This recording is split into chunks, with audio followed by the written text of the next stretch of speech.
Well, first off, I want to reassure every voter that we are not going to tolerate anyone trying to interfere with our elections. Voters should have full confidence that today's elections will be free, fair, and they should be able to cast their vote safely. We received by email early this morning a number of threats to polling places across about 8 counties.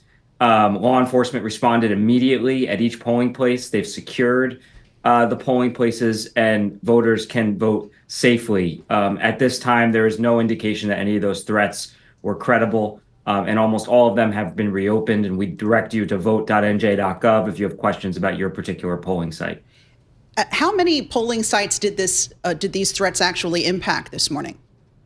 It's around 24 polling sites across the state, and I should note there's no clear pattern of where they went to. They were statewide.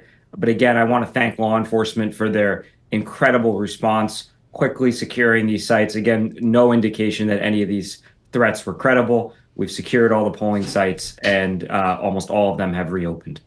Matt, talk to us about turnout here. What are the expectations for voter turnout across my home state of New Jersey?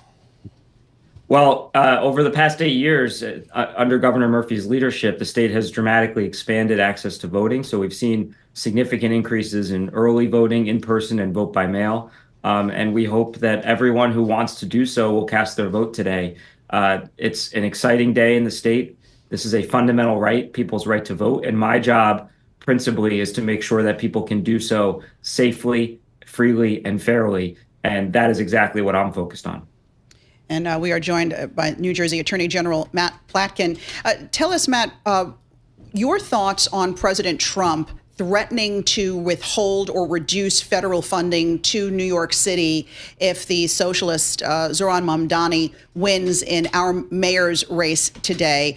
That's going to impact, if that were to happen, New Jersey as well, our friends just over the river. How might that impact what's happening in your state? Well, look, again, I wish New York City is just like New Jersey, a free and fair and safe election today. And I wish everyone well who's participating in that. The president has routinely, and the administration has routinely unlawfully withheld funds against places that he views as perceived political opponents. New Jersey has not been immune to those risks and those threats. We have gone to court dozens of times and been successful dozens of times in restoring billions and billions of dollars of federal funding that had been unlawfully held. Funding for things like, as we're dealing with right now, for 850,000 New Jerseyans who rely on SNAP for their food, for themselves, for their kids, for their seniors. Things like funding for education, funding for kids with special needs, healthcare, funding for housing for our seniors.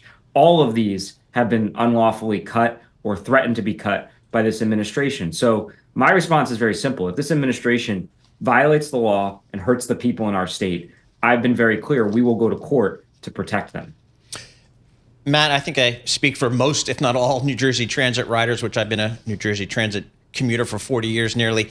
What's the state of some of the gateway projects that were moving along so quickly, but now under threat from this federal administration? What's the status there? Yeah, and I thank Governor Murphy, who has been a champion of the Gateway Project, and deferred to him in his office on the transportation infrastructure in the state. But look, the president made some comments. It is our understanding that the project has not been affected, but we are going to continue to monitor very closely. Just like I was just saying, any unlawful threat to or cut to funding that affects the state of New Jersey is something we take very seriously.